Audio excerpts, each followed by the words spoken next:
اعوذ باللہ من الشیطان الرجیم بسم اللہ الرحمن الرحیم السلام علیکم ورحمۃ اللہ وبرکاتہ۔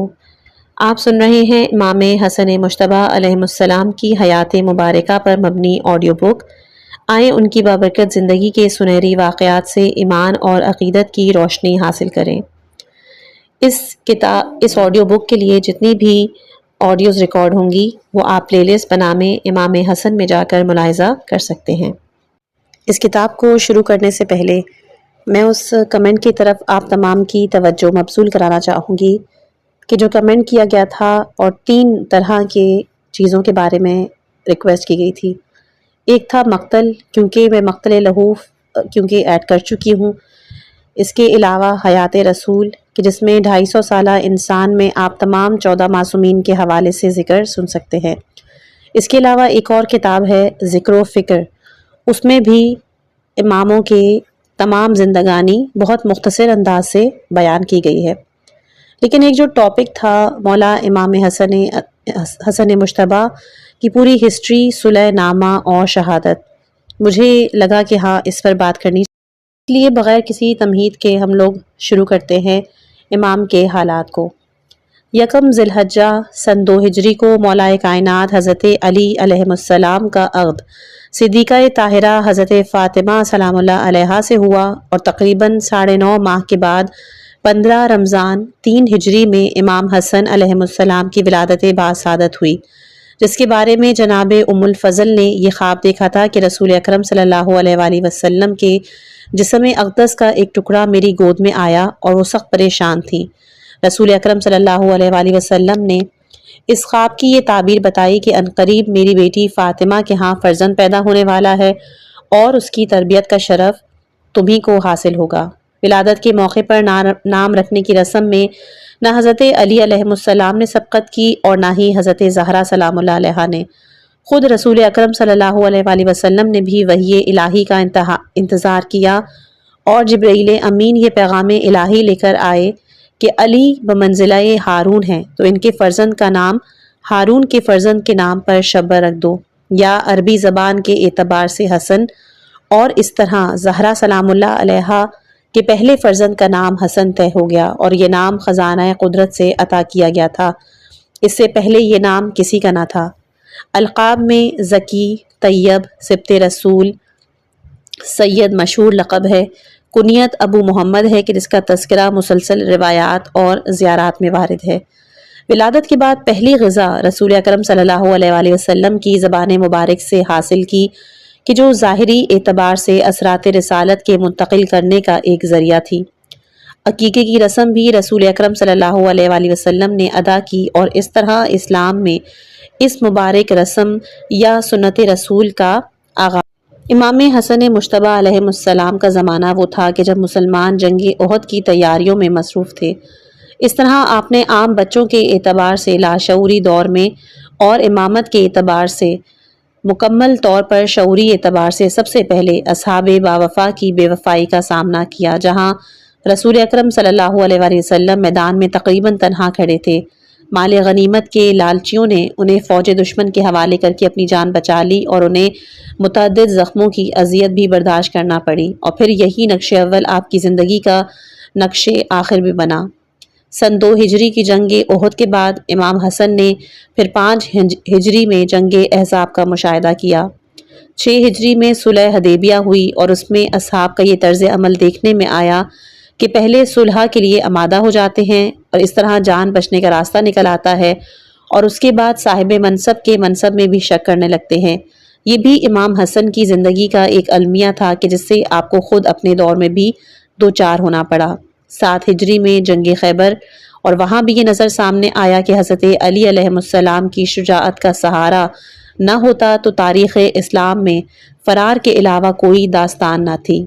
8 ہجری میں فتح مکہ کا نظر سامنے آیا کہ جہاں مصلحتاً ابو سفیان اور معاویہ نے اسلام قبول کیا، اور امام حسن نے منافقین کا بھی ایک مجمع دیکھ لیا۔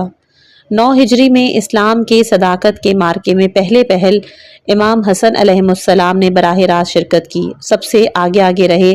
یہ مارکہ اسلام اور عیسائیت کے درمیان تھا، جسے مباہلے کے نام سے یاد کیا جاتا ہے۔ امام حسن کمسنی کی بنا پر رسول اکرم صلی اللہ علیہ وآلہ وسلم کی انگلی پکڑ کر چل رہے تھے، یا رسول اکرم قوم کو سمجھا رہے تھے کہ آج میں اسے سہارا دے رہا ہوں، کل یہ میرے دین اسلام کو سہارا دے گا۔ 10 ہجری میں رسول اکرم صلی اللہ علیہ وآلہ وسلم نے آخری حج فرمایا کہ جس کی واپسی پر مقام غدیر میں حضرت علی علیہ السلام کی مولائیت کا اعلان کیا، اور صحابہ کرام نے بشمول حضرت عمر اس مولائیت کی مبارکباد پیش کی، اور امام حسن علیہ السلام نے ظاہر داری کی ایک نئی رسم کا مشاہدہ کیا۔ 11 ہجری میں 28 صفر کو رسول اکرم صلی اللہ علیہ وآلہ وسلم نے انتقال فرمایا، اور امام حسن علیہ السلام اپنی زندگی کے پہلے عظیم حادثے سے دوچار ہوئے، جس کے بعد یہ منظر بھی دیکھنے میں آیا کہ لاکھوں صحابہ کا پیغمبر بستر مرگ پر ہے اور کوئی غسل و کفن میں حاضری دینے والا نہیں، جنازے میں مخصوص افراد کے علاوہ کوئی نہیں۔ اس طرح امام حسن علیہ السلام نے زندگی میں چاہنے والوں کے برتاؤ کے ساتھ مرنے کے بعد بھی مخلصین کا سلوک دیکھا۔ اسی 11 ہجری میں رسول اکرم صلی اللہ علیہ وآلہ وسلم کے انتقال کے 75 یا پھر 95 دن کے بعد مادر گرامی کی شہادت کا المیہ برداشت کیا، جہاں حق کی فدق سے محرومی، دروازے پر آگ کے شعلے، پہلو پر دروازہ گرنے، محسن کی شہادت کا بجز صبر کوئی اقدام نہ کر سکے، کیونکہ حضرت علی علیہ السلام ذمہ داری مذہب موجود تھے اور اقدامات کے بارے میں انہی کو فیصلہ کرنا تھا۔ اس طرح امام حسن علیہ السلام نے سخت ترین حالات میں بھی صبر اور سکوت کی پالیسی کا مشاہدہ کیا، جس کا حوصلہ انہیں قدرت نے روز اول ہی امامت کے منصب کے ساتھ عطا کیا۔ اس 7 سال کے وقفے میں امام حسن کے مختلف کارنامے دیکھے ہیں، ان کے مختلف فضائل اور کمالات کا اظہار ہوتا رہا۔ مثال کے طور پر آپ رسول اکرم صلی اللہ علیہ وآلہ وسلم کے موعظے کی ترجمانی صدیقہ طاہرہ سلام اللہ علیہا سے کیا کرتے۔ ایک دن حضرت علی علیہ السلام بھی پس پردہ اس ترجمانی کے سننے میں شریک ہوئے تو امام حسن کے بیان میں فرق آیا۔ عرض کرنے لگے، مادر گرامی، آج زبان میں وہ روانی نہیں ہے جو پہلے تھی، ایسا لگتا ہے کہ کوئی سردار مجھے دیکھ رہا ہے۔ جب رسول اکرم صلی اللہ علیہ وآلہ وسلم کے سامنے صدقے کے خرمے رکھے تھے، امام حسن علیہ السلام کی نظر پڑ گئی تو رسول اکرم صلی اللہ علیہ وآلہ وسلم نے فرمایا، بیٹا کیا تمہیں نہیں معلوم ہے کہ صدقہ ہم اہل بیت پہ حرام ہے؟ جس سے علامہ ابن حجر عسقلانی نے یہ استنباط کیا کہ امام حسن آغوش مادر سے لوح محفوظ کا مطالعہ کیا کرتے تھے۔ واضح رہے کہ اس روایت میں خرمے کے منہ میں رکھ لینے کا بھی ذکر ہے کہ جو شان امامت کے بجائے شان واعظین حدیث کے لیے زیادہ سازگار امر ہے۔ بعض روایات کی بنا پر آپ سجدے کی حالت میں پشت رسول پر آ گئے تو آپ نے سجدے کو طول دے دیا اور پشت سے اتارنا گوارا نہ کیا۔ اسی طرح بعض روایات کی بنا پر آپ مسجد میں آ کر گر پڑے تو رسول نے خطبے کو قطع کر کے ممبر سے اتر کر آپ کو اٹھایا اور فرمایا کہ یہ میرا فرزند سید ہے۔ اسی مختصر سی عمر میں رسول نے آپ کی سرداری کا بھی اعلان کیا، آپ کو جوانان جنت کا سردار بھی قرار دیا، آپ کو لفظ امام سے بھی یاد کیا اور آپ کو اپنا ایک جز بھی قرار دیا۔ آپ جس طرح میدان مباہلہ میں سب سے آگے رکھے گئے تھے، اسی طرح زیر کسائے یمانی جمع ہونے والے افراد میں بھی آپ سب سے پہلے نانا کی خدمت میں حاضر ہوئے کہ جس کے بعد خدائے کریم نے اہل بیت علیہ السلام کی عصمت اور طہارت کا اعلان فرمایا تھا۔ آپ کو مباہلے کے میدان میں رسول نے اپنی رسالت و صداقت کے گواہ کے طور پر پیش کیا تو صدیقہ طاہرہ سلام اللہ علیہا نے فدق میں اپنے والد محترم کی طرف سے فدق کے ہبہ ہونے کی گواہی میں پیش کیا، جبکہ فدق کے ہبہ کے موقع پر آپ کی عمر بہت سے بہت 4 برس کی ہوگی۔ لیکن واضح سی بات ہے کہ جو شخص 6 برس کی عمر میں رسالت کو گواہی دے سکتا ہے، 4 برس کی عمر میں ہبہ کا گواہ کیوں نہیں ہو سکتا؟ اس کی گواہی کا متحمل کیوں نہیں ہو سکتا؟ اس زمانے میں آپ نے بروایت سوائق محرقہ حاکم میں وقت ابو بکر کو ممبر پر دیکھ کر ٹوک دیا تھا، فرمایا میرے باپ کے ممبر سے اترو اور اپنے باپ کا ممبر تلاش کر۔ اس طرح اپنے فرزند رسول یا اپنے پدر بزرگوار کے صاحب ممبر ہونے کا اعلان کر دیا تھا، جس کی جرأت عام انسانوں اور بالخصوص بچوں کے لیے ناممکن ہے۔ اسی زمانے میں بروایت اسد غابہ آپ رسول اکرم صلی اللہ علیہ وآلہ وسلم کے کاندھے بڑھتے کہ کسی صحابی نے مبارکباد دی کہ کیا اچھی سواری ہے، تو رسول نے ٹوک کر کہا یہ کہو کہ کیا اچھے سوار ہیں۔ اس طرح صحابی پر یہ واضح ہو گیا کہ اسلام میں سواری بن جانا شرف نہیں، سوار تو۔ اب ہم علم امام حسن علیہ السلام کے حوالے سے بات کریں گے۔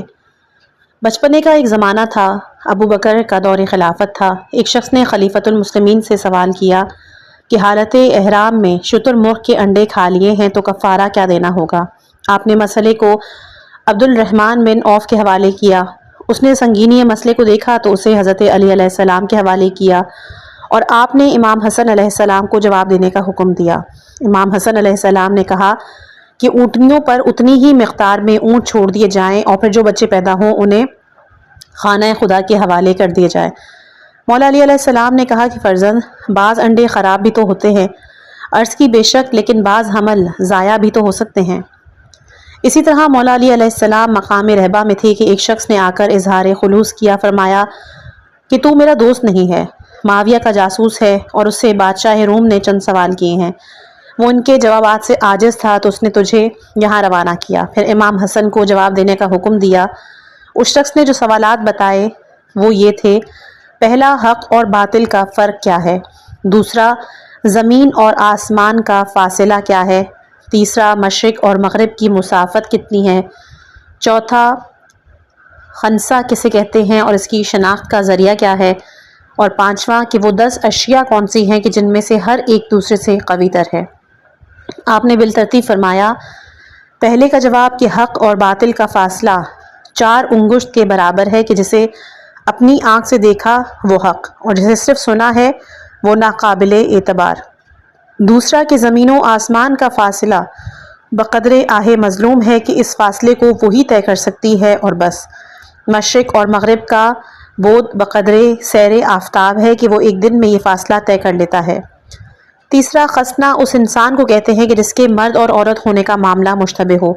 اس کا پہلا حل یہ ہے کہ جوانی میں اعضاء اور جوارح کی ساخت دیکھی جائے، وہ بھی غیر واضح ہو تو پھر پیشاب کرنے کا انداز دیکھ کر اس کے مرد یا عورت ہونے کا فیصلہ کیا جائے۔ 10 اشیاء میں ایک سخت شے پتھر ہے جس میں شدید تر وہ لوہا ہے کہ جو اسے توڑ دیتا ہے، اس سے قوی تر وہ آگ ہے کہ جو اسے پگھلا دیتی ہے، اس سے بھی قوی تر وہ پانی ہے کہ جو اسے بجھا دیتا ہے، اس سے بھی قوی تر وہ بادل ہے کہ جو اسے اٹھائے پھرتا ہے، اس سے بھی طاقتور وہ ہوا ہے کہ جس کے کاندھوں پر یہ بادل رہتا ہے، اس سے بھی قوی تر وہ فرشتہ ہے کہ جو ہوا کو حرکت دیتا ہے، اور اس سے بھی قوی تر وہ فرشتہ موت ہے کہ جو اسے بھی موت دے گا، اور اس سے قوی تر وہ موت ہے کہ جس سے وہ بھی نہ بچ سکے گا، اور اس سے قوی تر وہ حکم خدا ہے کہ جو موت پر بھی حکمرانی کرتا ہے۔ تیسرا واقعہ ہے بادشاہ روم نے حضرت علی علیہ السلام اور معاویہ کے اختلاف کا ذکر سنا تو چاہا کہ دونوں کے نمائندوں کو بلا کر صورتحال کا اندازہ لگائے۔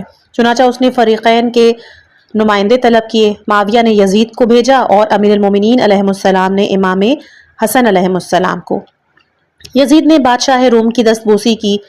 امام حسن علیہ السلام نے شکر پروردگار ادا کیا۔ اس نے چند تصویریں نکالی جن کا کوئی شناخت کرنے والا نہیں تھا۔ آپ نے فرمایا کہ یہ جناب آدم علیہ السلام، نوح، ابراہیم، اسماعیل اور جناب شعیب علیہ السلام کی تصویریں ہیں۔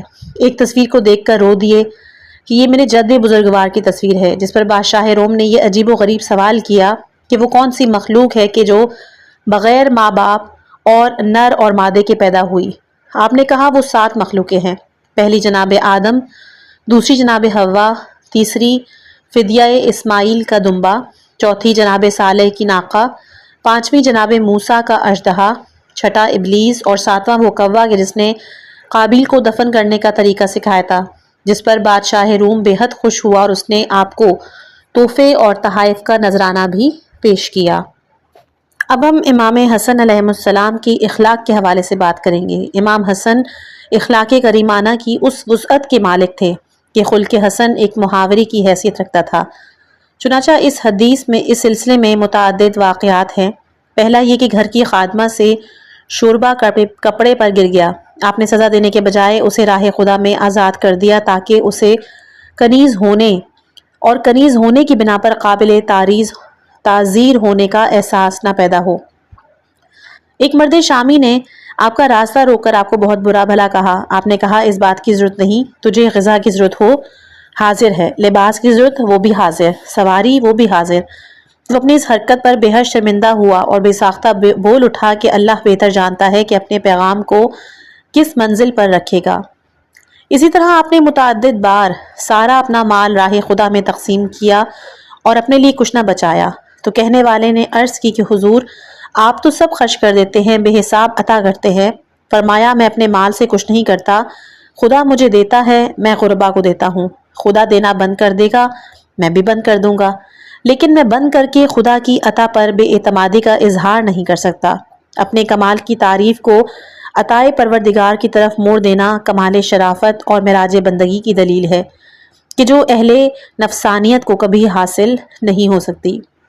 اسی طرح آپ کا دسترخوان ایک شہرت عام رکھتا تھا, یہاں تک کہ بعض اوقات امیر المومنین علیہ السلام کے پاس سائل آتے تھے تو فرماتے تھے کہ سوکھی روٹی یہاں حاضر ہے اور اس سے بہتر غذا حسن کے دسترخوان پر ملے گی کہ میں اس وقت امیر کائنات ہوں اور میری ذمہ داری بالفعل کہ جس پر ان ذمہ داریوں کا بار میرے بعد پڑھے گا تو اس کا بھی طرز عمل ایسا ہی ہو جائے گا.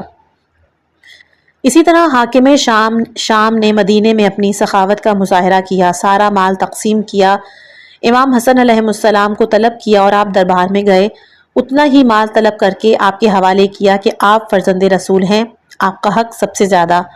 آپ نے مال کو دیکھا اور چلنے لگے. معاویہ کے نوکر نے آپ کی جوتیاں سیدھی کی, آپ نے سارا مال اس کو عطا کیا اور واضح کر دیا کہ تیری نظر میں میرا مرتبہ تمام قوم سے بالا تر ہے اور یہ طرح اعتراف حق ہے, لیکن میں اتنے مال کا حقدار تیرے نوکر کو سمجھتا ہوں. میرے غلاموں کے لیے تو اس مال دنیا کی کوئی قیمت نہیں, ان کے لیے تو خدا نے آخرت میں نعمات جنت کا انتظام کیا ہے اور مجھے سرداران جوانان جنت بنایا ہے. اگر ہم مولا کی شجاعت کے حوالے سے بات کریں, پیغمبر اسلام کے بعد مولا کائنات کی زندگی کے تقریباً 25 سال اس سکوت کے عالم میں گزرے کہ آپ نے ملت اسلامیہ کے مسائل بھی حل کیے, حکومتوں کو اسلامی قوانین کے مطابق مشورے بھی دیے, اپنے حق کا مسلسل اظہار بھی کیا, لیکن نہ حکومت کی ذمہ داریاں آپ کے سپرد کی گئیں اور نہ آپ نے اس سلسلے میں کوئی مسلح قدم اٹھایا. ظاہر ہے کہ جب مولا کائنات علیہ السلام کی زندگی کا ایک طویل وقفہ تقریباً تاریخ کے پردہ راز میں رہ گیا تو امام حسن علیہ السلام کے کارہائے نمایاں کا کیا اظہار ہو سکتا ہے.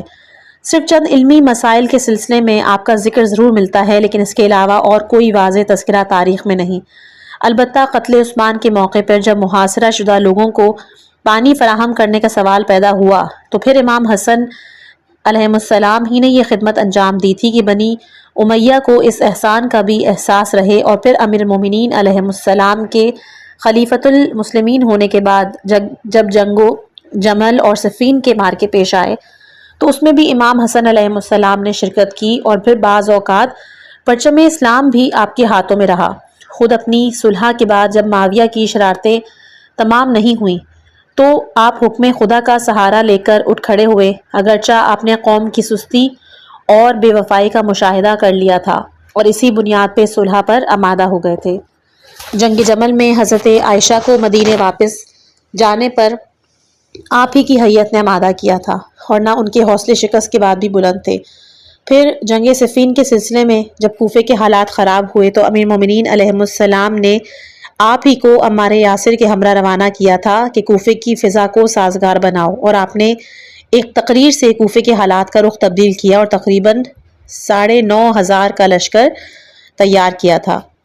اگر ہم مولا کی عبادت کے حوالے سے بات کریں, عبادت آل محمد کا شعار اور ان کا تیرا امتیاز ہے. ان سے بہتر عبادت گزار کائنات میں نہ پیدا ہوا ہے اور نہ ہو سکتا ہے. ان کی ایک ایک ضربت عبادت ثقلین پر بھاری ہو جاتی ہے.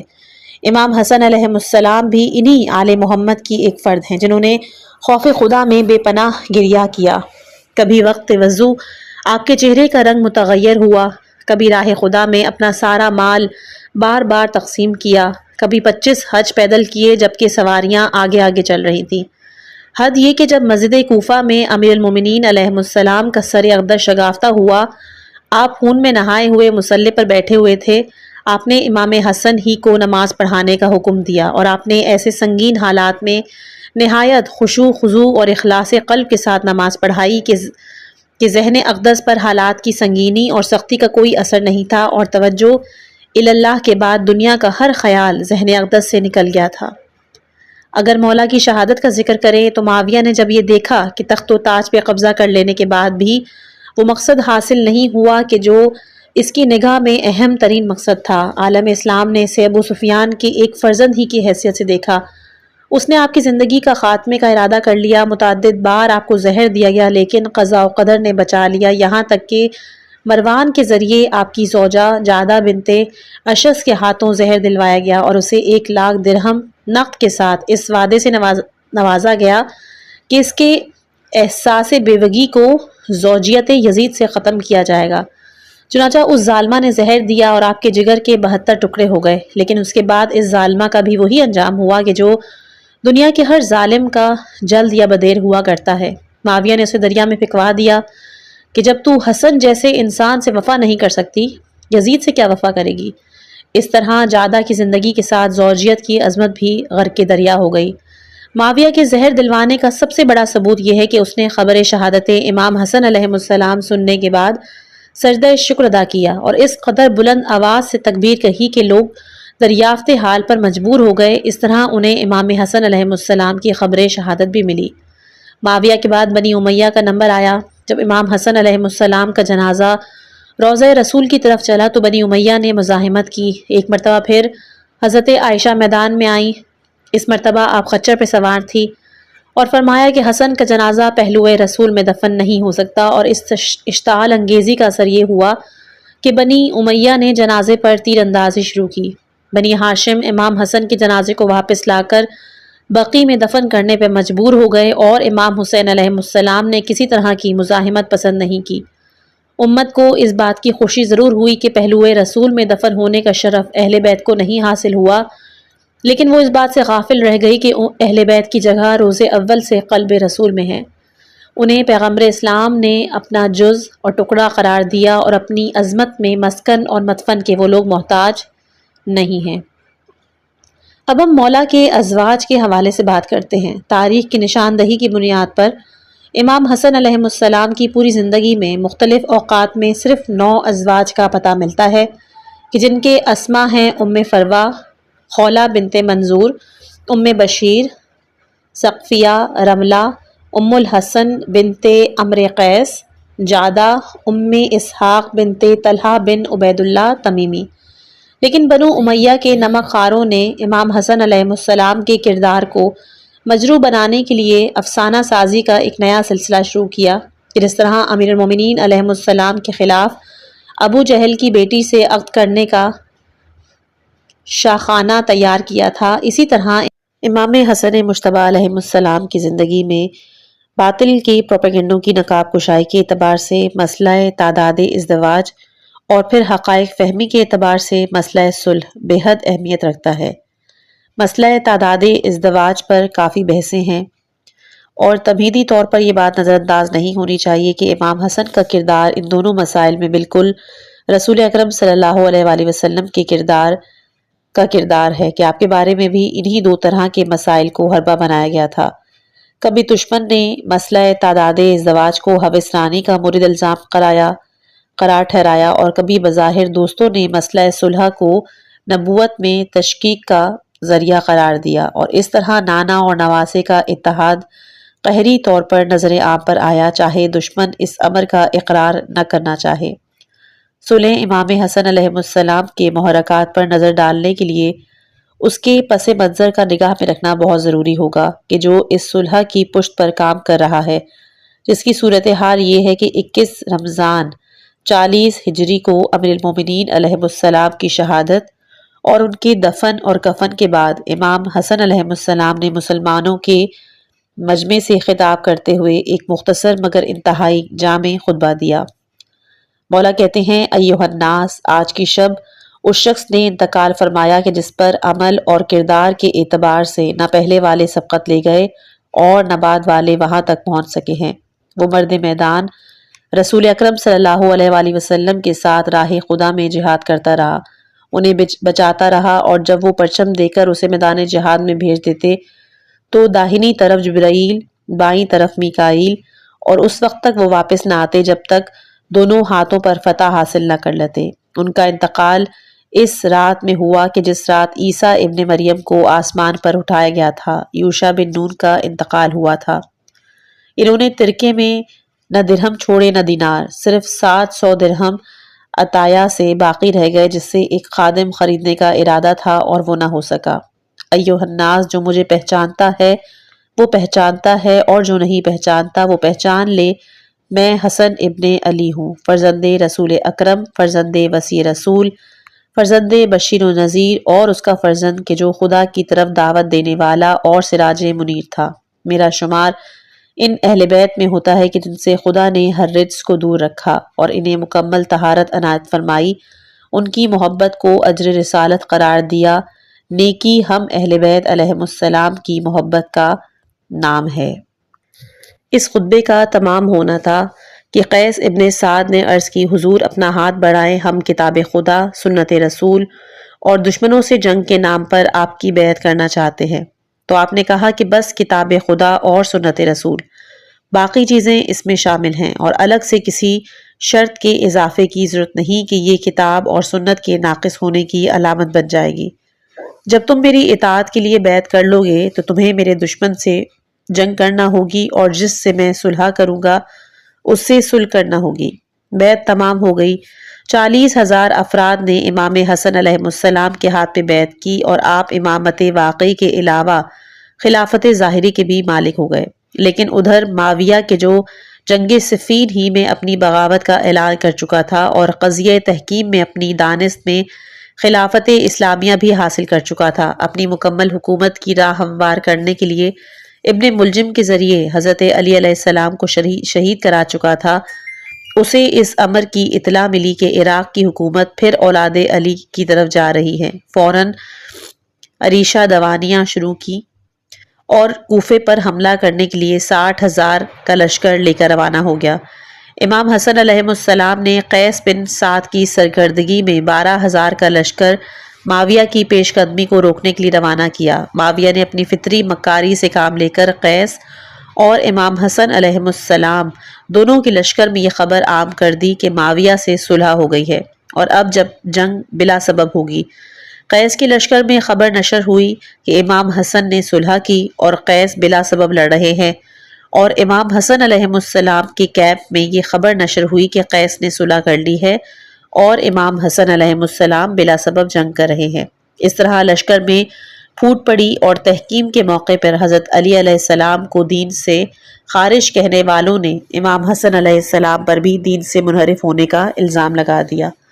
آخری نتیجہ یہ ہوا کہ امام حسن علیہ السلام کے قدموں تلے سے مسلح تک کھینچ لیا اور آپ کو بے حد اذیت دی۔ جب آپ مدائن جانے لگے تو آپ کو زخمی بھی کر دیا اور آپ کو تادیر زیر علاج رہنا پڑا۔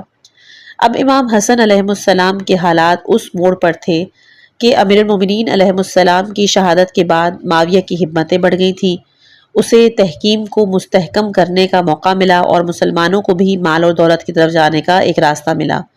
امام حسن علیہ السلام کے لشکر میں ایک شدید اختلاف ہو گیا تھا، لوگ مسلسل جنگوں سے عاجز آ گئے تھے، مال غنیمت کی امیدیں ختم ہو گئی تھی۔ معاویہ نے رشوت دے کر سرداران لشکر کو بھی خرید لیا، عبید اللہ ابن عباس جیسے لوگوں نے بھی خیانت کی، اور سارے سردار 50,000 میں بکے تو یہ 1,00,000 میں بک گئے۔ دشمن کی طاقت میں مادی اور مانوی دونوں طرف سے اضافہ ہوا۔ مادی اعتبار سے افراد بڑھے، اموال کی فراوانی ہوئی، مانوی اعتبار سے سب اپنے حاکم کی اطاعت پہ کمر بستہ ہو گئے، ہر حال میں اس کی فرما برداری پر تیار ہو گئے، چاہے وہ اونٹ کو اونٹنی ہی کیوں نہ کہے، باطل کس قدر نمایاں کیوں نہ ہو جائے۔ مدائن میں پیش آنے والے حادثات اور ساتھیوں کی طرف سے کسی طرح کی کارروائی نہ ہونے کی بنا پر صورتحال اور سنگین ہو گئی اور مقابلے کے امکانات بالکل ختم ہو گئے۔ مسلمانوں کے خون کی حفاظت کی ذمہ داری بہرحال حاکم پر عائد ہوتی ہے، اسے اس وقت تک جہاد کا حق نہیں ہوتا جب تک فتح یقینی نہ ہو جائے یا قربانی دین کے حق میں مفید نہ ہو۔ امام حسن علیہ السلام کے لیے ظاہری فتح کا تو کوئی امکان نہ تھا، قربانی کی بھی کوئی افادیت نہیں تھی، صرف چند مخلصین باقی رہ گئے، ان کی زندگی کا بھی خاتمہ ہو جائے گا اور حقیقی اسلام کا کوئی نام لینے والا بھی زندہ نہ رہے گا۔ تو سب سے بڑی بات یہ کہ خود معاویہ بھی اپنے تمام مکاریوں کے باوجود یہ سوچ رہا تھا کہ حسن بن علی کو جھکا لینا ممکن نہیں، ان کی موافقت کے بغیر اپنی حکومت کی کوئی قیمت نہیں۔ چنانچہ اس نے صلح کا راستہ اختیار کیا، بظاہر انتہائی فراغ دلی کا مظاہرہ کرتے ہوئے ایک سادہ کاغذ بھیج دیا کہ ہم آپ کے شرائط پر صلح کرنے کے لیے تیار ہیں۔ اب امام حسن علیہ السلام کے سامنے چند مسائل آ گئے۔ صلح کا انکار کر دیں تو اسلامی تعلیمات کی خلاف ورزی ہوگی، اور اگر آمادہ ہو جائیں تو لشکر میں مزید ہنگامہ ہوگا۔ چنانچہ آپ نے مسئلے کو اپنے ساتھیوں کے سامنے رکھا کہ اب بھی جہاد کے لیے آمادہ ہو تو پھر میں اتمام حجت کے لیے جہاد کرنے پہ تیار ہوں، لیکن اگر تمہیں لوگ زندگی چاہتے ہو تو میں کس کے ساتھ جہاد کروں گا؟ لشکر نے مکمل طور پر البقاء البقاء کا نعرہ لگایا۔ آپ نے دیکھ لیا کہ میرے بارے میں جد بزرگوار رسول اکرم صلی اللہ علیہ وآلہ وسلم نے جس صلح کا ذکر فرمایا تھا یہ اس کا وقت ہے۔ چنانچہ آپ نے صلح کی منظوری دی اور حسب ذیل شرائط لکھ کر بھیج دیے۔ پہلا، حکومت معاویہ کے ہاتھ میں رہے گی بشرطے کہ وہ کتاب خدا اور سنت رسول پر عمل کرے۔ دوسرا، معاویہ کو کسی کو بھی ولی عہد نامزد کرنے کا حق نہیں ہوگا۔ تیسرا، اہل عراق کے لیے عمومی طور پر امن و امان کا حصول ہوگا۔ چوتھا، معاویہ اپنے کو امیر المومنین نہیں کہے گا۔ پانچواں، معاویہ کے پاس شہادتوں کا قیام نہیں ہوگا۔ چھٹا، سبب علی کا سلسلہ یعنی مولا علی پر لعن طعن کا سلسلہ بند کر دیا جائے گا۔ ساتواں، ہر صاحب حق کو اس کا حق دیا جائے گا۔ آٹھواں، شیعوں کے لیے عمومی طور سے امن و امان رہے گا۔ نواں ہے اہواز کا خراج جمل و صفین کے مقتولین کی اولاد کو دیا جائے گا۔ دسواں، بیت المال کوفے میں امام حسن علیہ السلام کے ہی قبضے میں رہے گا۔ گیارہواں، معاویہ سالانہ 10 لاکھ درہم ادا کرے گا۔ بارہواں، امام حسن علیہ السلام، امام حسین علیہ السلام اور اہل بیت علیہ السلام کے خانوادے کو کسی طرح کی بھی اذیت نہ دی جائے گی۔ ظاہر ہے کہ مذکورہ بالا حالات کے پیش نظر جب صلح کی پیشکش کی جائے اور اس طرح کی شرائط پر رضامندی کا اظہار کیا جائے تو پھر جنگ کے جو افراد کے علاوہ کسی کے لیے جنگ و جدال کا جواز نہیں رہ جاتا، ہر انصاف پسند انسان کا فرض بن جاتا ہے کہ وہ صلح پر آمادگی کا اظہار کر دے، چاہے اس صلح کا انجام کچھ بھی کیوں نہ ہو۔ پھر صلح کو نظر انداز کر دینے میں دین اور دنیا دونوں کا فساد تھا۔ دنیاوی اعتبار سے سوائے اصحاب باوفا اور اہل خاندان کے قتل عام کے اور کچھ ہاتھ نہ آتا۔ دینی اعتبار سے ہر خون کا جواب وہ بھی ہونا پڑتا کہ حالات کی مساعدت کے بغیر جنگ کا اعلان کر دینا خودکشی یا خون ریزی کی دعوت دینے کے علاوہ کچھ نہیں تھا۔ ایسے حالات میں صلح اور سکوت کی مثال رسول اکرم صلی اللہ علیہ وآلہ وسلم کی حیات میں بھی موجود تھی، اور مولا کائنات علی علیہ السلام کی حیات میں بھی، بلکہ رسول نے تو بظاہر کفار کی شرطوں کو تسلیم کر کے صلح کی تھی، جس پر حضرت عمر نے اپنے غیظ و غضب کا بھی اظہار کیا تھا اور آپ کی رسالت کو بھی مشکوک بنایا تھا۔ لہٰذا امام حسن علیہ السلام نے صلح کی منظوری دے دی۔ اس کے بعد امام حسین علیہ السلام کی جنگ کا معاملہ اس سے بالکل مختلف تھا کہ آپ کے سامنے صلح کا کوئی ذکر نہیں آیا، بلکہ یزید نے آپ سے براہ راست بیعت کا مطالبہ کیا، جس کا مطلب ہی دین کی تباہی اور بربادی تھا۔ ایسی صورت میں جہاد واجب ہو جاتا ہے، ورنہ امام حسن علیہ السلام کی زندگی میں امام حسن کی شہادت کے بعد بھی دونوں طرح کے حالات میں امام حسین علیہ السلام نے معاویہ کے مقابلے میں صلح حسن کا مکمل لحاظ رکھا اور کسی طرح کے جہاد کا اعلان نہیں کیا، جس کا کھلا ہوا مطلب یہ ہے کہ صلح اور جنگ ایک طرح کے عمل ہیں جو باطل کے طرز عمل کے مقابلے میں سامنے آتے ہیں۔ باطل صلح کی پیشکش کرتا ہے تو پھر صلح کر لی جاتی ہے، اور باطل بیعت کا مطالبہ کرتا ہے تو جان قربان کر دی جاتی ہے۔ اگر ہم مضمرات صلح کی اس سے واضح طور پر اندازہ ہو جاتا ہے کہ امام حسن علیہ السلام نے صلح پر آمادگی کیوں ظاہر کی، آپ اس صلح سے کس قسم کے نتائج حاصل کرنا چاہتے تھے۔ اجمالی طور پر یہ کہہ دینا کافی ہے کہ آل محمد کا مقصد زندگانی حفظ شریعت اور اسلام کے علاوہ کچھ نہیں تھا۔ انہوں نے تمام زندگی اسی امر کی کوشش کی کہ ان کے جملہ حرکات سکنات کا مقصد ہمیشہ تحفظ مذہب رہا۔ کبھی اس مقصد کو حکومت لے کر انجام دیا ہے، جیسا کہ امیر المومنین علیہ السلام نے خلافت کے چوتھے مرحلے پر کیا، کبھی حکومت دے کر انجام دیا جیسے کہ صلح امام حسن علیہ السلام میں ہوا، اس طرح کبھی دشمنوں کی جان لے کر اس فریضے کو انجام دیا جیسے کہ بدر و احد کے معرکوں میں، اور کبھی اپنی جان دے کر انجام دیا جیسے کہ مسجد کوفہ میں، بلکہ کبھی دونوں اسلوب جمع کر دیے جیسا کہ صحرائے کربلا میں۔ آل محمد کے طرز عمل میں اگر کسی وقت اختلاف نظر آتا ہے تو وہ اختلاف بھی اسی مقصد کے حصول کے حالات کا نتیجہ ہے۔ اسے اختلاف کردار سے ہرگز تعبیر نہیں کیا جا سکتا، اس لیے کہ اس کی مثالیں سنت الہیہ میں بھی موجود ہیں اور سیرت مرسل اعظم میں بھی۔ پروردگار نے اپنے انبیاء کی زندگی کا تحفظ کرنا چاہا تو کبھی موسیٰ کے ہاتھوں کو ایک انگارے سے بھی نہ بچایا اور اس پر نشان پڑ گیا، اور کبھی ابراہیم کو لاکھوں من لکڑیوں کے شعلوں کے درمیان سے بچا لیا۔ رسول اکرم صلی اللہ علیہ وآلہ وسلم بھی کبھی بدر و احد کے میدانوں میں طاقت کا مظاہرہ کرتے رہے، کبھی عجیب و غریب قسم کی صلح پر آمادہ ہو گئے کہ جو بڑے بڑے صحابہ کرام کی سمجھ میں بھی نہ آئی بات، اور وہ ہے دین کا تحفظ۔ تحفظ حالات کے اعتبار سے ہوتا ہے، حالات زمانہ ہمیشہ بدلتے رہتے ہیں۔ پھر امام حسن علیہ السلام نے صلح کے لیے بہترین موقع دیکھا تھا کہ جس کا باپ کل میرے نانا کی ایک شرط پر ہنگامہ کر رہا تھا، اسی باپ کا بیٹا آج میری ہر شرط کو ماننے کے لیے تیار ہے۔ میرے حوالے سادہ کاغذ کر دیا کہ جو میری فتح کا پہلا اعلان ہے۔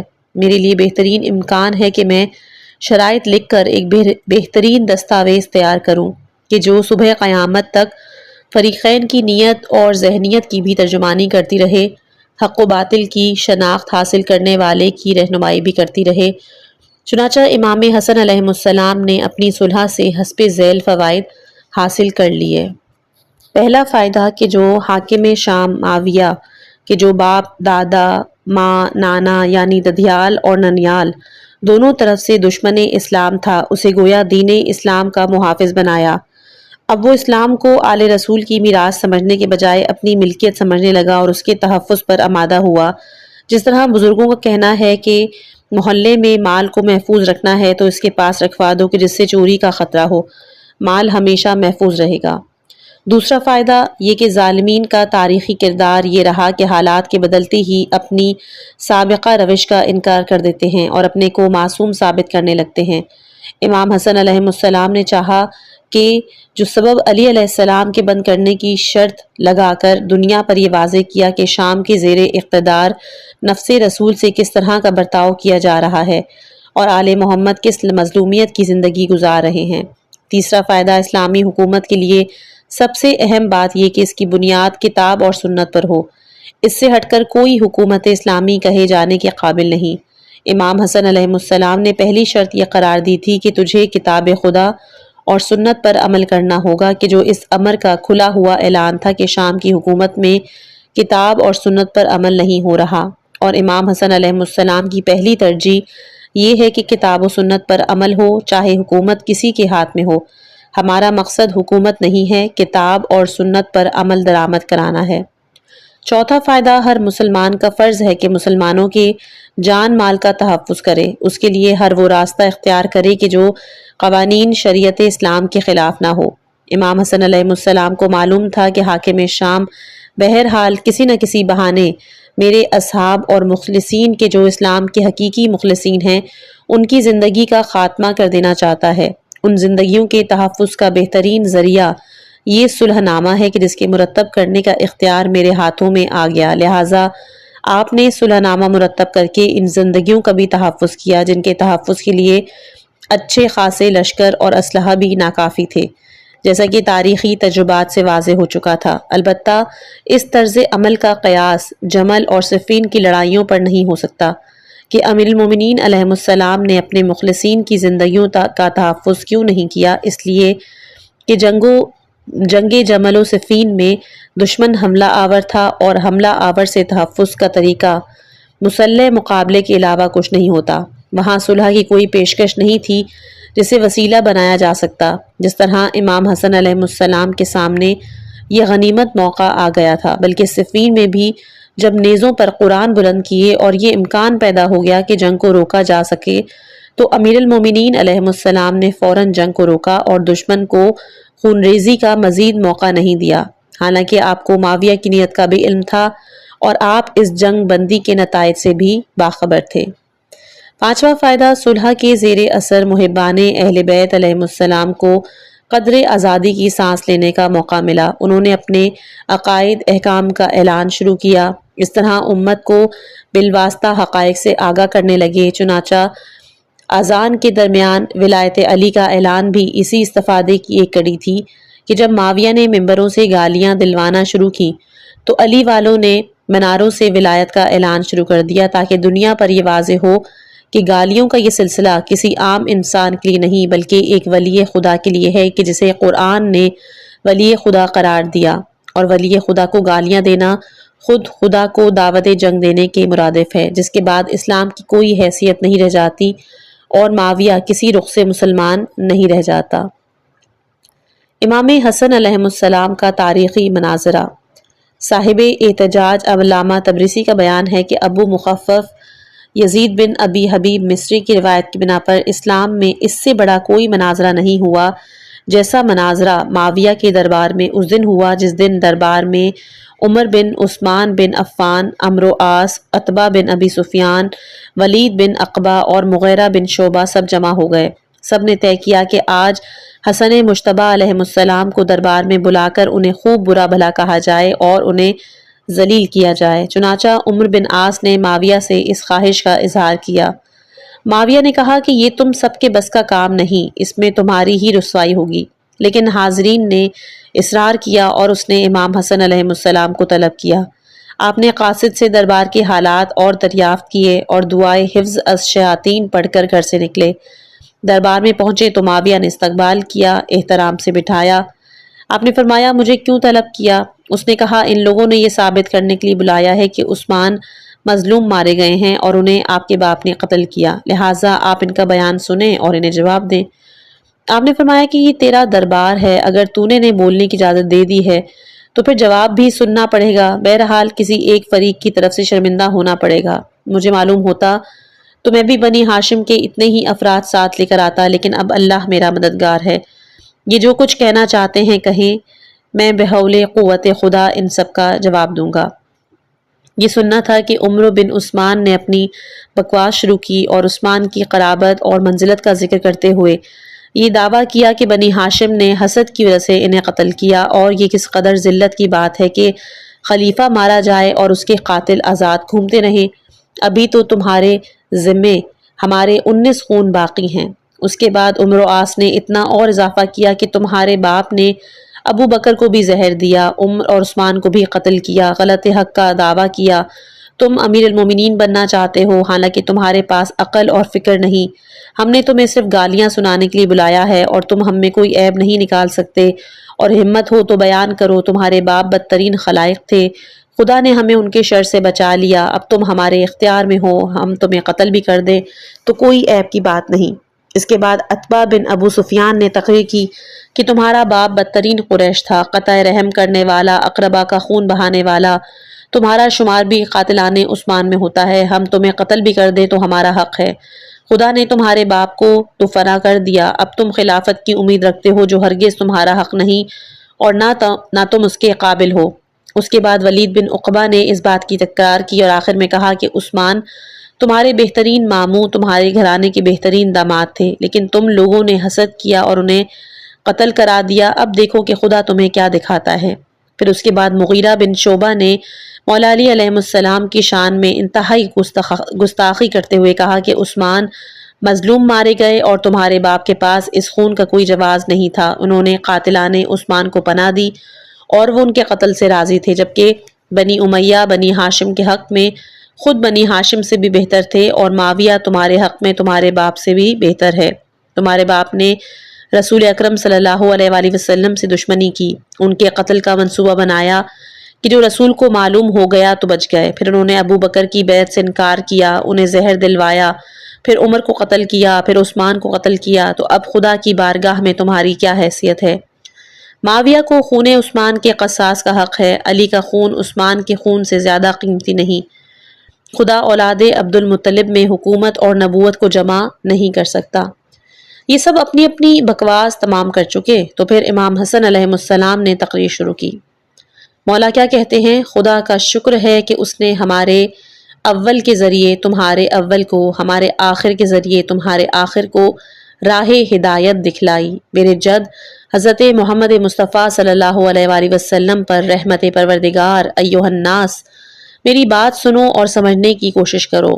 اے معاویہ، خدا کی قسم یہ سب گالیاں تو نے دی ہیں اور اس کا انتظام تو نے کیا ہے، ورنہ اگر مسجد پیغمبر ہوتی اور انصار اور مہاجرین کا مجمع ہوتا تو کسی کی ہمت نہ ہوتی کہ اس طرح کی بات کر سکے۔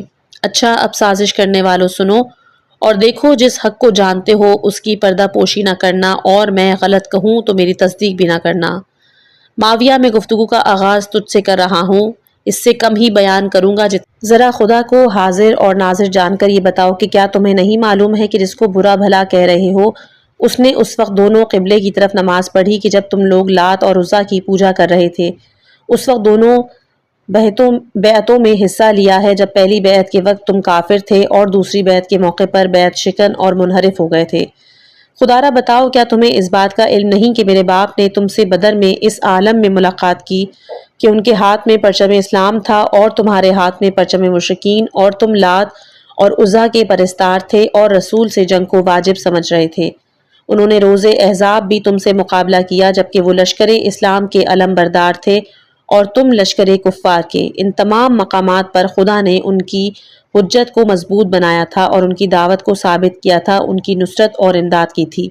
رسول اکرم صلی اللہ علیہ وآلہ وسلم ان سے راضی تھے اور تم سے ناراض۔ برائے خدا یہ بتاؤ کہ کیا تمہیں نہیں معلوم کہ رسول نے بنی قریظہ اور بنی نذیر کا محاصرہ کیا تو قلعے کو فتح کرنے کے لیے سعد بن معاذ اور عمر بن الخطاب کو بھیجا تھا، تو سعد زخمی ہو کے واپس آئے اور عمر نے فرار اختیار کیا، اس عالم میں کہ وہ لشکر کو بزدل بتا رہے تھے اور لشکر انہیں۔ تو رسول نے کہا کہ کل میں اس کو علم دوں گا کہ جو مرد میدان اور کرار غیر فرار ہوگا خدا اور رسول کے دوست ہوں گے، اور وہ خدا اور رسول کا دوست ہوگا، فتح کیے بغیر واپس نہ آئے گا۔ اور پھر عمر و ابو بکر و انصار و مہاجرین نے علمداری کی کوشش بھی کی کہ حضرت علی علیہ السلام کی آنکھوں میں تکلیف تھی، لیکن رسول نے انہیں بلا کے لعاب دہن سے علاج کر کے پرچم اسلام انہیں دیا اور انہوں نے بفضل خدا میدان کو فتح کیا، جبکہ تم مکے میں خدا اور رسول کے دشمنوں میں تھے۔ تو کیا خدا کے لیے قربانی دینے والا اور خدا سے دشمنی کرنے والا دونوں برابر ہو سکتے ہیں؟ میں بخدا قسم کہتا ہوں کہ تمہارا دل اب تک مسلمان نہیں ہوا اور تمہاری زبان دل کے خلاف کلمہ پڑھ رہی ہے۔ خدا را بتاؤ، کیا تمہیں نہیں معلوم ہے کہ تبوک کے موقع پر رسول اکرم صلی اللہ علیہ وآلہ وسلم نے انہی مدینے میں اپنا جانشین بنایا تھا، اور جب منافقین نے طنز کیا اور انہوں نے گزارش کی کہ حضور مجھے اپنے سے جدا نہ کیجیے، تو رسول نے کہا کہ تم میرے وصی، میرے جانشین، اور تمہارا مرتبہ ہارون جیسا ہے۔ اس کے بعد علی کا ہاتھ پکڑ کے کہا کہ جو اس کا دوست ہے وہ میرا دوست، اور جو میرا دوست ہے وہ خدا کا دوست، اور جو اس کا مطیع وہ میرا مطیع، اور جو میرا مطیع وہ خدا کا اطاعت گزار، اس کی حکومت کا اقرار کرنے والا، میرا اور خدا کا حاکم ماننے والا ہے۔ ذرا خدا کو حاضر و ناظر جان کر بتاؤ، کیا تمہیں نہیں معلوم کہ حجت الوداع میں رسول نے اعلان فرمایا تھا کہ میں تم میں کتاب خدا اور اپنی اطرت چھوڑے جا رہا ہوں، جو ان سے متمسک رہے گا گمراہ نہیں ہوگا۔ ان کے حلال کو حلال، حرام کو حرام سمجھنا، ان کے محکم پر عمل کرنا اور متشابہ پر ایمان رکھنا، اہل بیت سے محبت کرنا، ان کے دوستوں سے بھی محبت کرنا، دشمنوں کے مقابلے میں ان کی مدد کرنا، یہ حوض کوثر تک ایک دوسرے سے جدا نہیں ہوں گے۔ اور اس کے بعد ممبر پر علی کو بلند کر کے کہا، خدایا اس کے دوست کو دوست، دشمن کو دشمن رکھنا، خدایا اس کے دشمن کو زمین میں ٹھکانا اور آسمان میں جگہ مت دینا، ان کی منزل درک اسفل کو قرار دینا۔ خدارا یہ بتاؤ، کیا تمہیں یہ ارشاد رسول نہیں معلوم کہ یا علی تم حوض کوثر سے بعض لوگوں کو اس طرح ہنکاؤ گے جس طرح اجنبی جانور ہنکائے جاتے ہیں؟ کیا تمہیں اس بات کا علم نہیں کہ علی کو رسول نے اپنی مرض الموت میں دیکھ کے گریہ کیا تو آپ نے عرض کیا، آپ کیوں روتے ہیں؟ تو فرمایا کہ مجھے اس بات کا علم ہے، لوگوں کے دلوں میں تمہاری طرف سے کینہ ہے کہ جو میرے بعد ظاہر ہوگا۔ خدا را بتاؤ، کیا تمہیں نہیں معلوم کہ وقت آخر آپ نے گھر والوں کو جمع کر کے کہا تھا کہ خدایا یہ میرے اہل بیت ہیں، ان کے دوست سے دوستی، ان کے دشمن سے دشمنی رکھنا۔ فرمایا تھا کہ اہل بیت کی مثال سفینہ نوح کی ہے کہ جو اس سے وابستہ ہوا نجات پایا، اور جو اس سے الگ ہو گیا وہ ہلاک ہو گیا۔ خدارہ بتاؤ کیا تمہیں اس بات کا علم نہیں کہ اصحاب رسول کی زندگی میں انہیں ولی اور حاکم کہہ کر سلام کیا کرتے تھے؟ کیا تمہیں علم نہیں کہ علی نے تمام اصحاب سے پہلے اپنے اوپر خواہشات دنیا کو حرام کر لیا؟ ان کے پاس موت و حیات کا علم، مستقبل کے حادثات کا علم، مسائل میں قضاوت کا علم، ان کا شمار صاحبان علم و ایمان میں ہوتا تھا، اور تمہارا شمار اس زمرے میں ہوتا تھا جس پر رسول اکرم نے لعنت کی تھی۔ بتاؤ کیا تمہیں یاد ہے کہ رسول نے تمہیں بنی خزیمہ کے لیے فرمان لکھنے کے لیے بلایا تو قاصد نے بار بار یہ خبر دی کہ کھانا کھا رہے ہیں، تو آپ نے بد دعا کی تھی کہ خدایا اس کا پیٹ کبھی نہ بھرنے پائے۔ معاویہ یہ بتاؤ کیا یہ صحیح نہیں کہ رسول نے ایک دن تمہارے باپ کو اونٹ پر سوار دیکھا جب تم اسے کھینچ رہے تھے اور تمہارا بھائی ہنکا رہا تھا؟ آپ نے کہا کہ خدایا اس سوار اور اس کے قائد اور سائق تینوں پر لعنت فرما۔ معاویہ بتاؤ کیا رسول نے ابو سفیان پر 7 مواقع پر لعنت نہیں کی؟ پہلا کہ جب آپ مکے سے مدینے کے لیے نکلے اور ابو سفیان شام سے واپس آیا اور اس نے آپ کو برا بھلا کہا اور آپ پر حملہ کرنے کا ارادہ کیا، لیکن خدا نے آپ کو بچا قافلہ تجارت کو راستہ بدل کر رسول اللہ صلی اللہ علیہ وآلہ وسلم سے بچایا۔ تیسرا روز احد کہ جب رسول اکرم صلی اللہ علیہ وآلہ وسلم نے فرمایا تھا اللہ مولانا ولا مولا لکم، اور ابو سفیان نے کہا کہ لنا العزا ولا عزا لکم، تو خدا اور رسول اور ملائکہ سب نے اس پر لعنت کی۔ چوتھا وہ روز کہ جب حنین میں جب ابو سفیان نے لشکر کفار میں اتحاد پیدا کرا لیا اور قرآن نے 2 سوروں میں اسے کافر قرار دیا، تم بھی اس کے ساتھ تھے جبکہ علی رسول کے ہمراہ تھے۔ پانچواں جس دن تم نے اور تمہارے باپ نے رسول کی قربانی کو مکے میں داخل ہونے سے روک دیا تھا۔ چھٹا روز احزاب کہ جب ابو سفیان نے کفار کی طاقت کو مجتمع کیا تھا۔ ساتواں کہ جس دن 12 افراد نے مل کر رسول پر حملہ کیا کہ جس میں سے 7 بنی امیہ میں سے تھے اور 5 دیگر قریش میں۔ پھر خدارہ بتاؤ کہ کیا تمہیں نہیں معلوم کہ عثمان کے خلیفہ بننے کے بعد ابو سفیان مبارکباد کے لیے آیا تو یہ معلوم کر کے کہ کوئی غیر آدمی نہیں ہے، انہیں یہ مشورہ دیا کہ جوانان بنی امیہ، خلافت تمہارے ہاتھ میں آ گئی ہے، اب اسے گیند کی طرح نچاؤ کہ جنت اور جہنم کوئی چیز نہیں۔ اب تم بتاؤ کیا تمہیں نہیں معلوم کہ روز بیعت عثمان ابو سفیان نے حسین کا ہاتھ پکڑا اور بقیع میں جا کر بآواز بلند پکار کر کہا تھا اے اہل قبور، جس بات کے لیے تم ہم سے جنگ کر رہے تھے وہ اب ہمارے قبضے میں ہے اور تم خاک میں مل گئے۔ تو حسین ابن علی نے کہا تھا کہ خدا تیرا برا کرے اور تیرا منہ کالا کرے، یہ کیا کہہ رہا ہے؟ معاویہ یہ ہے تیری داستان، اب بتا کیا کسی بات کی تردید کر سکتا ہے؟ تیری لعنت کے لیے یہی کافی ہے کہ جب ابو سفیان نے کلمہ پڑھنے کا ارادہ کیا تو نے ایک مشہور شعر پڑھ کر اسے اسلام لانے سے روکا۔ جب عمر نے تجھے حاکم بنایا تو نے خیانت کی، جب عثمان نے گورنر بنایا تو ان کا ساتھ نہ دیا اور حالات کا تماشائی بنا رہا۔ اس سے بدتر یہ کہ نے خدا اور رسول کے خلاف علی سے جنگ کی، جبکہ تجھے ان کے فضائل اور مناقب اور کارنامے سب معلوم تھے۔ نے بے گناہ خلق خدا کا خون بہایا، جیسے کہ نہ قیامت پر ایمان ہے اور نہ عذاب الہی کا خوف۔ یقیناً انجام کار تمہاری منزل بدترین ہوگی اور ان کی منزل بہترین ہوگی۔ معاویہ یہ سب تیری شان میں ہے اور زیادہ باتیں اس لیے ترک کر دی ہیں کہ یہ بیان طول ہو جائے گا۔ اس کے بعد اے عمر بن عثمان، تو وہ احمق ہے کہ جو جواب کے قابل بھی نہیں۔ تیری مثال اس مچھر جیسی ہے کہ جس نے کھجور کے درخت سے کہا تھا کہ ذرا سنبھالنا کہ میں اترنے جا رہا ہوں، تو اس نے کہا تھا کہ مجھے تیرے چڑھنے ہی کی اطلاع نہیں ہوئی، اب اترنے کا کیا غم؟ خدا کی قسم مجھے یہ خیال بھی نہیں تھا کہ تو بھی ایسی باتوں کی جرات کر سکتا ہے اور مجھے تیرا بھی جواب دینا پڑے گا۔ خیر اب سچ سچ بتا، کیا تیرے علی کو برا کہنے سے ان کے حسب میں نقص پیدا ہو جائے گا، یا وہ رسول سے دور ہو جائیں گے، یا ان کے کارنامے ختم ہو جائیں گے، یا ان کا ظلم ثابت ہو جائے گا، یا وہ دنیا دار بن جائیں گے؟ تو ان میں سے جو بات بھی کہے گا وہ جھوٹ اور خلاف واقع ہوگی۔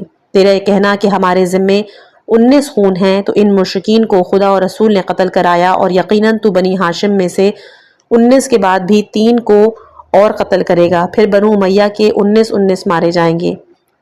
یہ سلسلہ یوں ہی جاری رہے گا۔ رسول نے فرمایا کہ آل مروان 30 ہو جائیں گے تو مال خدا کو غنیمت اور بندگان خدا کو غلام بنائیں گے، اور 310 ہو جائیں گے تو ان پر لعنت خدا ثابت ہو جائے گی، اور 475 ہو جائیں گے تو سب ایک ساتھ قتل کر دیے جائیں گے۔ اور اتفاق سے اسی وقت حکم ابن ابی العاص آ گیا تو آپ نے فرمایا کہ آہستہ بات کرو کہ وضخ سن رہا ہوں۔ کہ وضخ سن رہا ہے۔ رسول اکرم صلی اللہ علیہ وآلہ وسلم نے تو بنی امیہ کی حکومت کو خواب میں دیکھا تھا، تو سخت رنجیدہ تھے، اور خدا نے انہیں تسلی دیتے ہوئے تیرے خاندان کو شجرہ ملعونہ قرار دیا اور فرمایا تھا کہ ایک شب قدر بنی امیہ کی 1000 ماہ کی حکومت سے بہتر ہے۔ حضرت علی علیہ السلام کے بعد تمہاری حکومت 1000 ماہ سے زیادہ نہ ہوگی۔ اور اے عمرو آس، تو وہ ملعون اور ابتر ہے جس کا حسب ایک سگے دنیا جیسا ہے۔ تیری ماں وہ زانیہ تھی جس کے ہاں تیری ولادت پر ابو سفیان، ولید بن مغیرہ، عثمان بن حرس، نفر بن کندہ، آس بن وائل سب نے دعویٰ کیا تھا، اور آخر میں وہ شخص غالب آ گیا کہ جو حسب کا ذکیل، منصب کا خبیث، بدکاری کا سربراہ، اور آج تو مجھے دشمن رسول کہہ رہا ہے، جبکہ تیرے باپ نے رسول کو ابتر کہا تھا کہ جس پر آیت بھی نازل ہوئی تھی کہ تیرا باپ دشمن رسول اور ابتر تھا اور تو ابتر کی اولاد۔ اس کے بعد تو تمام مواقف اور معارک میں رسول کے مقابلے میں رہا، اور تو ان ظالموں میں شامل تھا جنہوں نے نجاشی سے مہاجر مسلمان کی واپسی کا مطالبہ کیا۔ وہ تو کرم خدا تھا کہ اس نے تیرے مکر کو ناکام کیا اور تیری آرزو پوری نہ ہو سکی۔ اسلام کا کلمہ سربلند ہوا اور کفر کا کلمہ پست و ذلیل ہوا۔ عثمان کے بارے میں تیرا دعویٰ بھی انتہائی بے حیائی کی دلیل ہے۔ تو نے فتنے کی آگ کو بھڑکایا اور پھر فلسطین بھاگ گیا اور دور سے حالات کا تماشائی بنا رہا۔ جب عثمان کا قتل واقع ہو گیا تو معاویہ کے ساتھ لگ گیا اور دین کو دنیا کے عوض بیچ ڈالا۔ ہم نہ اپنی عداوت پر ملامت کرتے ہیں اور نہ اپنی محبت کے بارے میں عتاب کرتے ہیں۔ مجھے معلوم ہے کہ تو جاہلیت اور اسلام دونوں دور میں بنو ہاشم کا دشمن رہا۔ تو نے رسول کی ہجو میں 70 اشعار کی نظم لکھی جس پر حضور نے یہ بد دعا کی کہ پروردگار، میں جو ابھی شعار تو نہ کہوں گا، لیکن تو ہر شعر کے بدلے 1000 مرتبہ لعنت فرمانا۔ پھر تو نے ایک مرتبہ اور دین کو فروخت کیا جب دوبارہ نجاشی کے پاس ہدیے لے کر گیا اور اسے گمراہ کرنا چاہا، لیکن تو اس مرتبہ بھی مغلوب اور ناکام ہوا۔ تو نے جناب جعفر اور ان کے گھر والوں کو ہلاک کرنا چاہا لیکن ناکام رہا، تو یہ کام عمارہ بن ولید کے حوالے کیا۔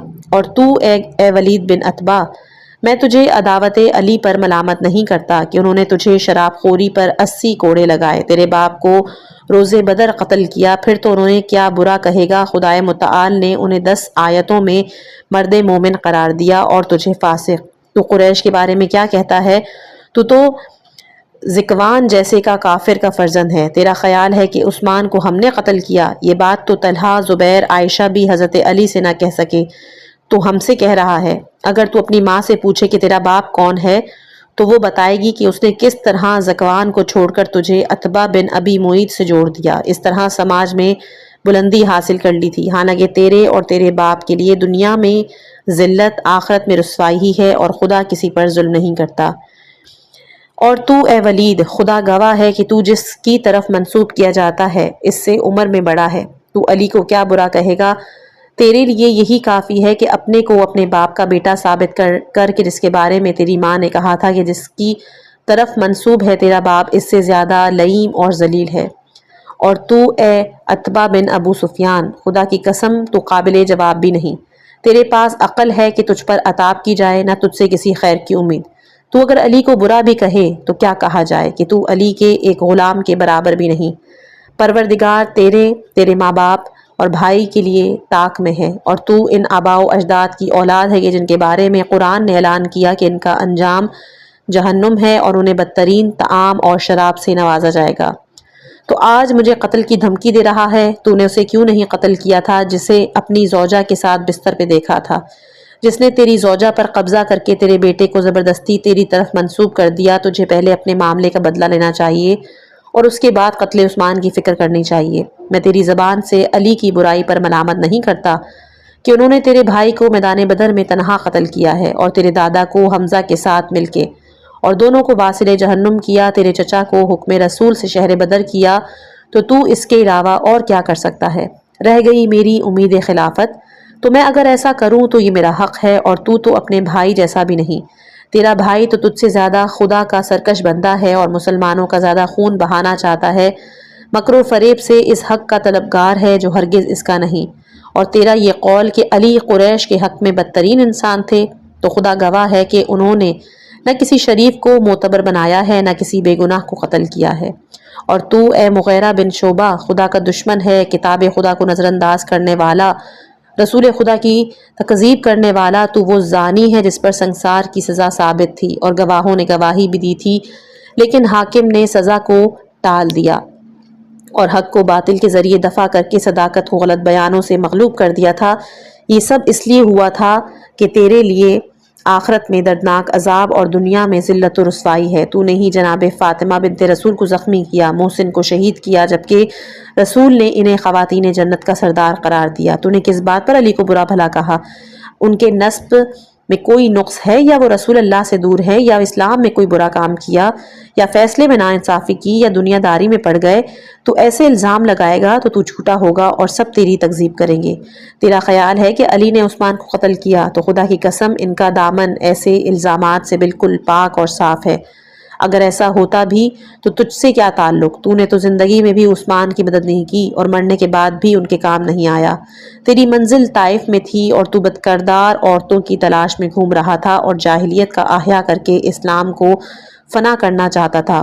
حکومت کے بارے میں تیرا اور تیرے ساتھیوں کا قول کہ علی مارے گئے اور تمہیں حکومت مل گئی ہے، تو یہ کوئی حیرت کی بات نہیں۔ فرعون نے مصر پر 4 سال حکومت کی تھی، جبکہ موسیٰ اور ہارون مستقل اذیتوں کا شکار تھے۔ یہ تو ملک خدا ہے، جسے بھی دے دیا جائے۔ وہ تو خود ہی فرماتا ہے شاید یہ آزمائش ہو یا چند روزہ مہلت ہو۔ وہ ہر قریے کو اہل دولت کی بدعمالیوں ہی کی بنا پر تباہ کرتا ہے۔ یہ کہہ کے آپ اپنا دامن جھاڑ کے اٹھ کھڑے ہوئے اور فرمایا کہ خبیث چیزیں خبیث لوگوں کے لیے ہیں، اور اے معاویہ یہ تیرے اصحاب کا حال ہے۔ پاکیزہ چیزیں پاکیزہ لوگوں کے لیے ہیں، یہ علی اور ان کے اصحاب اور شیعہ افراد کا حال۔ معاویہ تو نے جو کچھ کیا ہے اس کا وبال تیری گردن پر ہے۔ ظالموں کے لیے دنیا میں بھی رسوائی، آخرت میں بھی عذاب علیم۔ یہ سن کے معاویہ اپنے اصحاب کی طرف متوجہ ہوا، کہنے لگا لو اپنے کیے کا مزہ چکھو۔ ولید نے کہا، معاویہ نے بگڑ کر جواب دیا کہ میں نے پہلے ہی کہہ دیا تھا کہ حسن کی توہین ممکن نہیں، لیکن تم لوگوں نے قبول نہیں کیا اور نتیجے میں ذلیل ہو گئے۔ خدا کی قسم وہ جس وقت دربار سے نکلے ہیں دنیا میری نظروں میں اندھیر ہو گئی تھی اور میں نے دیکھ لیا تھا کہ تم لوگوں میں کوئی خیر نہیں ہے، نہ آج اور نہ آج کے بعد۔ یہاں واضح رہے کہ متعصب افراد اس واقعے کے وقوع سے انکار کر سکتے ہیں، لیکن اس کے مندرجات سے انکار نہیں کر سکتے، اور حق کی سربلندی کے لیے اتنا ہی کافی ہے کہ امام حسن علیہ السلام کا ہر دعویٰ ناقابل تردید ہے اور ظالموں کا ہر الزام محمل بے بنیاد اور باعث رسوائی دنیا و آخرت ہے۔ خداوند متعال سے دعا کرتے ہیں کہ ہمیں اہل بیت علیہ السلام کی تعلیمات پر عمل کرنے کی توفیق عطا فرما۔ مزید ایسے ایمان افروز موضوعات کے لیے ہمارے ساتھ جڑے رہیے۔ اپنی خاص دعاؤں میں یاد رکھیے گا۔ میرے چینل کو لائک، سبسکرائب اور شیئر ضرور کیجیے گا۔ السلام علیکم ورحمۃ اللہ وبرکاتہ۔